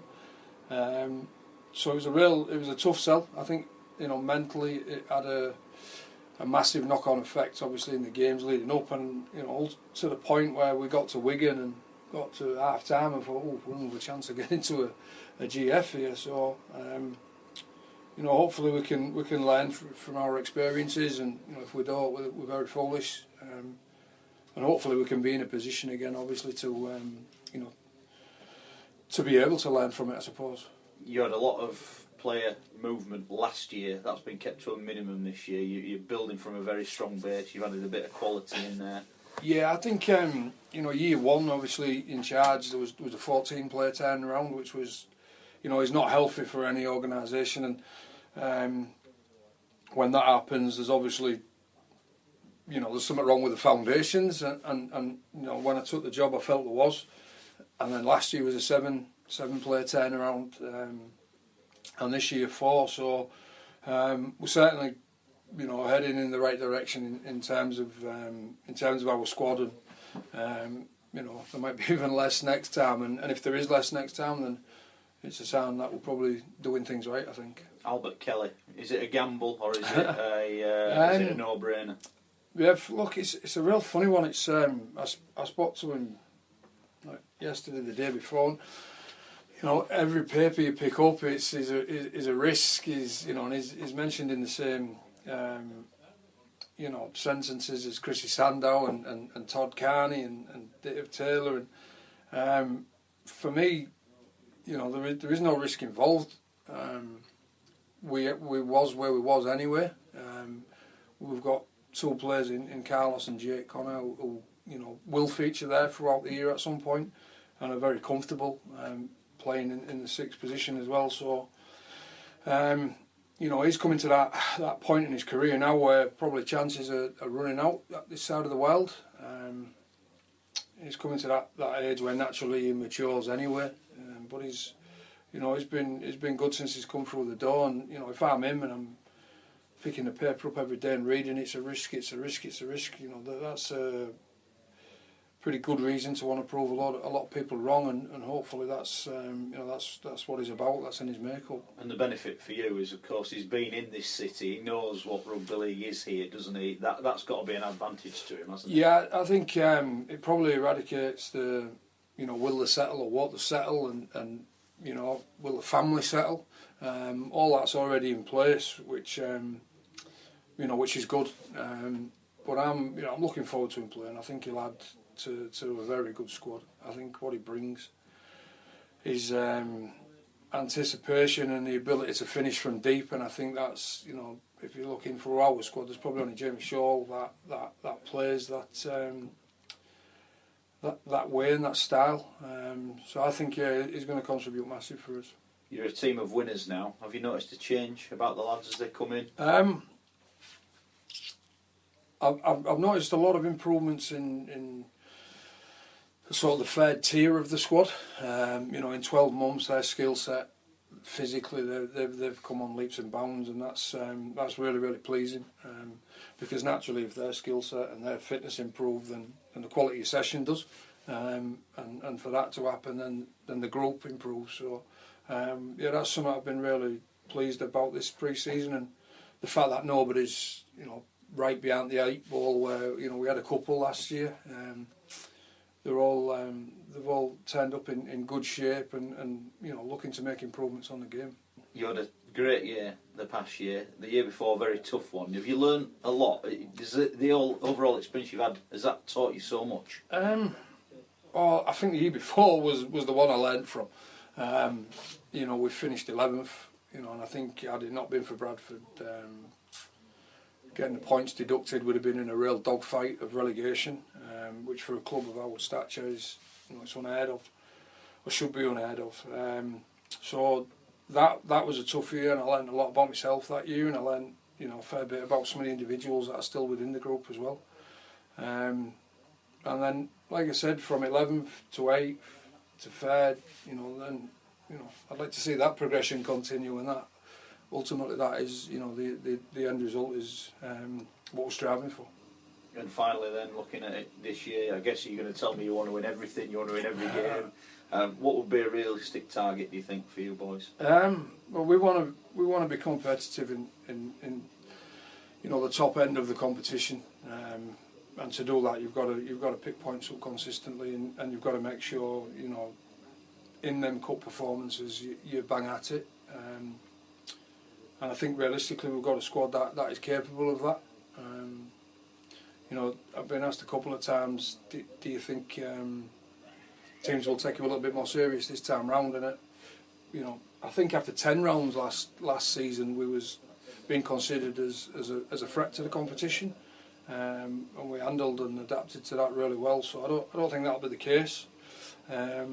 I think what is key is obviously the group want to take that next step, and I'm sure they do, like any sportsman or any professional rugby league player does. They want to win things, and ultimately that's what everybody's striving to do.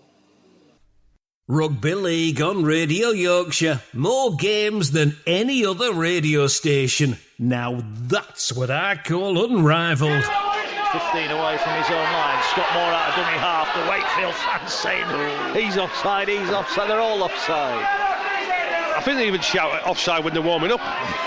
Yeah, but they're warming up, aren't they, Scott? That's what I'm saying. When the opposition warming up, they're shouting offside. Salford are a different side this year. There's no I in that team, is there? Team is TEAI. You know what I mean? There's no I in their team anymore, is there? They are a team, a proper team. He slipped the ball out the back, but it had gone forward. It knocked on faux balloon. Picked it up and dived over. This has been an unbelievable match. 38 points to 34. Are we bringing it out as a song? You score, we score, we score, you score. You score, we score, you score, we score. No, Scully, shut up. Ball going out the back now. Here's a chance for Cudjoe. Well, that's what it is, Mark Wilson. I'm not saying it's not. It's your singing that I've got a problem with. Wakefield lead by 4 points to 0 against Widnes. Surprised we didn't hear Richard cheering in the studio there, Scott, are you? Yeah, very surprised. It's a little bit one-eyed, Richard, isn't he? That's a bit harsh. It's true. It's true. I think he's quite fair. I think you're being harsh there. Fair? Yeah, I think he is. Please. Another head scratcher again for the coach in Paul Anderson. 6 points apiece here. Mark, these are full-time professional players. I don't expect my 3-year-old grandson started training last week. I don't expect him to do them sort of mistakes. Please. Casper bringing it away. Man, I wonder Paul Anderson's no hair and Darryl Powell's full of grey. Eh? I think I must have been a coach in a former life. Oh, please. Salford showing some bottle there, Scully. Yeah, showing some spirit, as I keep mentioning. There's no I in their team, it's T-A-M-E. Hold on, you've got it wrong again. Is that right this weekend, Mark? No, you've got it wrong. Why do defensive wingers, when you're defending against your own winger, why do they always shoot on? Why just stay on the touchline and the winger can't score, can he? I just don't understand it. That's why the wingers. Well, say no more then. You mean the linesmen without the flags? Is that what we're saying? Like goalkeepers in football? Yeah, if they had any brains, they'd have been the centre. That's what I'm saying. Right, okay, right. So you wingers, the Wingers Association? No. It came from Craig Murdoch. Well, I'll agree with him anyway. Yeah, you've no brains. Just having a think here, Scott. If you were loitering, stand off in the centres and Moy was getting all excited, would you just be shuffling one further out in the defensive line? I'll be stood on the wing, don't worry about that one. Hey, hold on. I was against Meninga and Miles at 18. I didn't shirk my responsibility there. Never said you did. But as you got older and wiser, Scott, you've got to delegate things like that, haven't you? Well, as I got older, it all happened once. I moved to stand off and go out of the way. Don't worry about that. I wasn't in the centres too long. I learnt my lesson. I'm just laughing at my own mucker here. Martin Clausen. Look at Martin here. He is the conditioner for Wakefield Trinity. Martin, if you don't run it quicker... Well, he's got a woolly hat on. It's about 15 degrees in Wakefield this afternoon. Martin, if you don't run any quicker, it's going to be dark by the time he kicks this ball. And he's the Wakefield conditioner. Well, he's brought the kicking tee on. He's brought the wrong one. Take a bow, Martin Clausen. He was my conditioner as well at Barrow. He was the Bulls. I'm not being rude, Scott. I don't think that's a glowing assessment of his capabilities. He's getting more, isn't he? He is. Is that the time for the song? More. How do you like it? How do you like it? Yeah, I've turned his mic off. Don't worry about that. Is Gale going to go to this left-hand side again? He is. Under pressure. Was that a late tackle? Cas fans think so. Referee says no, it wasn't. Gale stays down. He has a look who it was, realises it's Lamatazi, and runs away and says nothing. Yeah, and rightly so. That's the vision and awareness Luke Gale has got. Yeah. That was a half-back or a full-back. He's having a go at him there. Realises it's Lamatazi and just says thank you. Well, I should be a motivational coach, don't you think? Well, you wind enough people up. Always get. I call it a reaction. A reaction. I bet Darryl Powell were delighted that you called St Helens rubbish in your column in the League Express. Rubbish and donkeys and no thoroughbreds. Well, yeah. Listen, Mark, this is why you employ me, son. I can only give an opinion on what I see. It's as simple as that. Got his nice pink boots on this afternoon. Do you have any pink boots, Scully? Please. Do me a favour, Mark, will you? I think you'd look rather fetching in them, your little side steps, burst of pace. Interesting. Pink boots, eh? What boots did you wear? What do you mean? What boots did I wear? What colour boots? Yeah, what make? Oh, I had different sponsors. Did you? Yeah. Nike, New Balance, Mizuno. Yeah. Had different sponsors. Very good. Mizuno were the best ones. Why, they give you the most money, did they? A bit hard. That's the reason you wear them, let's be fair. A bit hard. Cheat, Richie, take that, I'll just give you a little bit. Me and Mark Wilson, stay close to me. Hold on, stay close to me. It's Gary Schofield, not Gary Barlow. A strike against the head here, and Lee thought they had that, and I think Richard Silverwood was that surprised there was actually a push in the scrum. He didn't know what he thought. I better do this again. Well, you're not allowed to do it anymore. You can't push it, you can't strike for the ball. The old duckers, old duckers. Oh, why can't we do that anymore? 10 what do you metres. reckon about the shoulder charge? Should be brought back, shouldn't it? Yeah, I think so. But hey, we're dinosaurs, mate. 2 metres away from the line. Cass turned down the 2 points. Dinosaur. McShane it to me half. I tell you what, me and you should get ponytails. Me and you, then. What do you reckon? It took me about 18 years to grow one like that. Oh, we could buy one. Now, have you ever seen the Only Fools and Horses where Del Boy sells the ponytails? We'll get one of them. Shake of the head from Mr. Wilson. But they are, the word is team, isn't it, for Wakefield? They do complement each other very well. How do you spell team? I'm going T-E-A-M. What about yourself? Exactly the way that I spell it, T-A-E-M. Yeah, you got it wrong again. No, I didn't. You did. No, I didn't. Yeah, you did. No, I didn't. I think everybody's had enough now, Scully. We've had enough. Yeah. The fans have had enough. The players have had enough. Let's blow the out and we'll all go home.